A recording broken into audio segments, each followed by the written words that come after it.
सभी का स्वागत है आपके अपने चैनल स्वरान एकेडमी क्लासेस पर। यहाँ हम बात करेंगे उत्तर प्रदेश अटल बिहारी वाजपेयी मेडिकल यूनिवर्सिटी के तहत जो बीएससी नर्सिंग यानी सीनेट का एग्ज़ाम होता है, प्रवेश परीक्षा होती है, उसके तहत हम दूसरा वीडियो लेकर उपस्थित हैं। इस पर्टिकुलर में एमसीक्यू के क्वेश्चन आंसर रहेंगे, मिक्सअप रहेंगे, पूरे सिलेबस के हिसाब से रहेंगे। तो आइए देखते हैं कि क्या क्या चीज़ें आप इसमें से कितने सवाल सॉल्व कर पाते हैं और कितने नहीं कर पाते।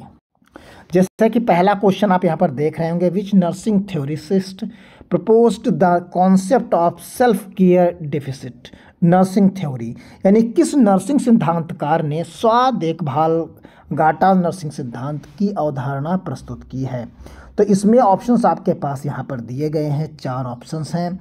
फ्लोरेंस नाइटिंगेल हैं और डोरोथिया ओरम हैं, फिर वर्जीनिया हेंडरसन है, जीन वाटसन है। तो इसमें से कौन सा ऑप्शन है? क्या आपको ये पहला क्वेश्चन का आंसर आता है तो कमेंट बॉक्स में ज़रूर लिखें। इसका ऑप्शन बी है डोरोथिया। ये आप इनका देख सकते हैं जो सिद्धांत है उसके बारे में। Dorothea Orem self care deficit nursing theory explains that nursing is required when the patient can not meet their own self care need, यानी कि इसको हिंदी में अगर समझने की कोशिश करें तो यहाँ पर आप समझ सकते हैं कि जब कोई रोगी अपनी स्वयं की देखभाल नहीं कर सकता तो नर्सिंग की आवश्यकता होती है। समझ गए होंगे। तो ऑप्शन इसका बी सही है। क्वेश्चन नंबर 2 आप देख सकते हैं। क्वेश्चन नंबर 2 में आपको मिलेगा what is the SI unit of जो है पावर की। तो वाट, जूल, न्यूटन, वोल्ट, कौन सा ऑप्शन सही है इसमें? तो ऑप्शन आपको मिलेगा ए ऑप्शन यहाँ पर सही है। इसका एक्सप्लेनेशन आप देखेंगे, power is the rate of doing work और एसआई यूनिट इज़ वाट, यानी डब्ल्यू कैपिटल डब्ल्यू से इसे डिनोट किया जाता है और इसे जूल पर सेकंड में भी कहा जा सकता है। शक्ति कार्य करने की दर होती है। इसका एसआई मात्रक जो है वाट होता है। क्वेश्चन नंबर 3 आप देख सकते हैं, what is the molecular formula of baking soda. तो बेकिंग सोडा का मॉलिक्यूलर फॉर्मूला क्या होता है? आणविक सूत्र क्या होता है? NH2CO3 NaHCO3 NaCO3 और यहाँ पर NaOH। तो आंसर बी NaHCO3। इसकी व्याख्या आप देख सकते हैं, baking soda is the sodium bicarbonate. इसे क्या कहते हैं? इसे कहते हैं सोडियम बाइकार्बोनेट कहा जाता है, used in cooking and medicine. और यहाँ बेकिंग सोडा सोडियम बाइकार्बोनेट होता है जिसका उपयोग खाना बनाने और बाकी चीज़ों में किया जाता है। Which organ is human body produce insulin. तो मानव शरीर में कौन सा अंग इंसुलिन हार्मोन्स का निर्माण करता है? लीवर और या पेनक्राइस यानी अग्नाशय, किडनी यानी गुर्दा, स्टमक यानी पेट। तो ऑप्शन बी यानी अग्नाशय रहेगा। एक्सप्लेन कर सकते हैं, यहाँ पर एक्सप्लेनेशन इसका देख सकते हैं।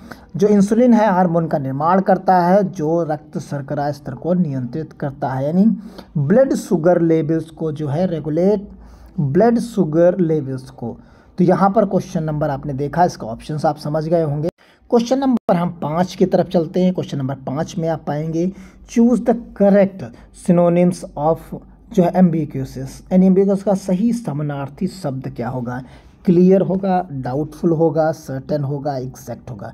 तो इसका डाउटफुल होता है, यानी ऑप्शन बी इसका सही होगा। एम्बिग्यूसिस मीन्स अनक्लियर और हैविंग मल्टीपल मीनिंग्स, जिसका मल्टीपल मीनिंग्स हो, so it's synonyms is doubtful. इसका हिंदी में देखिए, जो एम्बिग्यूसिस का अर्थ होगा अस्पष्ट या एक से अधिक अर्थ वाला, इसलिए इसका समानार्थी शब्द संदेहास्पद होगा, यानी डाउटफुल होगा। तो ऑप्शन आपसे समझ सकते हैं। तो इस तरीके से देखिए, इसमें सभी PCB से भी क्वेश्चंस होते हैं और आपके इंग्लिश के भी क्वेश्चंस होते हैं और एक नर्सिंग एप्टीट्यूड के भी क्वेश्चंस होते हैं। तो आप समझ रहे हैं कि हमने हर सेक्शन को टच करने की कोशिश की है। टेस्ट सीरीज़ को लेकर हम छोटे छोटे वीडियोस के रूप में आपको दे रहे हैं। तो आप इस तरीके से समझेंगे आपने कितने स्तर तक पढ़ाई कर ली है, आपका कितना तैयार हो गया है, उसको आप चेक कर पाएंगे इस पर्टिकुलर वीडियोस को देखकर। अगला क्वेश्चन यहाँ पर आप देख सकते हैं, which force is required to stop a moving object is called, यानी किसी गतिशील वस्तु को रोकने के लिए आवश्यक बल को क्या कहा जाता है?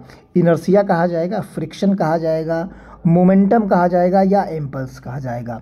तो यहाँ पर इसका ऑप्शन है वो इम्पल्स कहा जाएगा। व्याख्या देख सकते हैं, impulse is the change in momentum due to the applied force over times, यानी क्या कहता है इसका, इम्पल्स को जो हम कहेंगे वो क्या कहेंगे, फोर्स इनटू टाइम के रूप में रहेगा। और यहाँ पर जो है वह बल जो किसी वस्तु के संवेग को परिवर्तित कर देता है उसे ही हम इम्पल्स कहते हैं। अगला क्वेश्चन आप यहाँ पर देख सकते हैं, विच acid is present in lemon, यानी नींबू में कौन सा अम्ल पाया जाता है।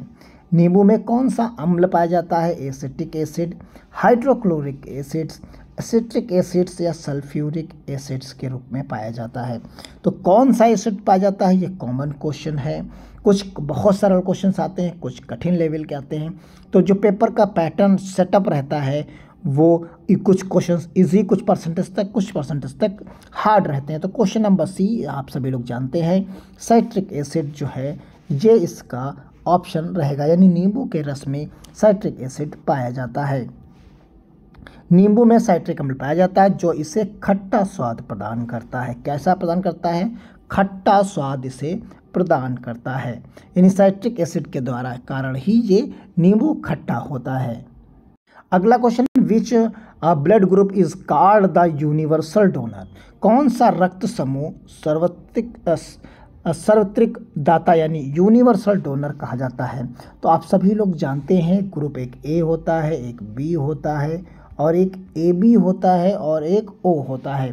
तो इसमें से कौन सा जो है सर्वदाता यानी जो आपका यूनिवर्सल डोनर कहलाता है, यानी वो सभी को उस रक्त समूह को सभी को दान किया जा सके। तो यहाँ ऑप्शन आपको मिलेगा जैसा एज इट इज आप सभी लोग जानते हैं ओ है, और यहाँ पर blood group O is the universal donor because it's has no antigen. क्यों नहीं, क्यों होता है ये यूनिवर्सल डोनर, इसलिए क्योंकि इसमें कोई भी एंटीजन नहीं होता, यानी कोई भी एंटीजन इसमें नहीं पाया जाता है। अगला क्वेश्चन देखेंगे, identify the grammatically correct sentence. यहाँ पर आप देखिए 4 सेंटेंसेस आपको दिए गए हैं, इन चारों सेंटेंस में कौन सा ग्रामेटिकली जो है व्याकरण की दृष्टि से सही वाक्य है। तो यहाँ पर आप देख सकते हैं, ही don't like coffee, he doesn't like coffee, he doesn't like coffee, he did not like the coffee. तो आप सभी लोग जानते हैं जो ही के साथ जो है डोंट नहीं आ सकता, डजंट आता है लेकिन लाइक्स नहीं आएगा, यानी एस नहीं लगा होना चाहिए। तो इस हिसाब से एक ऑप्शन जो बनेगा वो ऑप्शन सी इसका सही होगा। देखिए सी, ही डजंट लाइक कॉफ़ी, इसके एक्सप्लेनेशन देख लीजिए, doesn't is used with base form of verb, यानी बेस फॉर्म जो फर्स्ट फॉर्म है उसी के साथ ये लगाया जाता है, यानी मूल रूप से यहाँ पर आप देख सकते हैं कि डजंट के साथ क्रिया का मूल रूप प्रयोग किया जाता है। अगला क्वेश्चन यहाँ है, what is the acceleration due to the gravity on earth. ये आप सभी लोग जानते हैं 8.9 है, 9.8 मीटर पर सेकंड स्क्वायर या 10.8 मीटर पर सेकंड रहने वाला है या 11.8 मीटर पर सेकंड रहता है। तो इसका जो ऑप्शन है वो आप देख सकते हैं 9.8 मीटर पर सेकंड यहाँ पर रहता है। The standard value of the gravitational acceleration on the earth 9.8, पृथ्वी पर गुरुत्वाकर्षण त्वरण का मान 9.8 रहता है। तो इस तरीके से आप यहाँ पर क्वेश्चन देख सकते हैं। ये आज के वीडियो के लिए ये 10 क्वेश्चन थे। अगर आपको अच्छे लग रहे हैं तो कमेंट बॉक्स में ज़रूर बताइएगा। इसी तरीके से छोटे छोटे वीडियोस हम प्रोवाइड कराते रहेंगे। आपके कितने 10 में से कितने क्वेश्चंस आपके सही हुए ये ज़रूर आप कमेंट बॉक्स में बताइएगा। धन्यवाद। जय हिंद, जय भारत।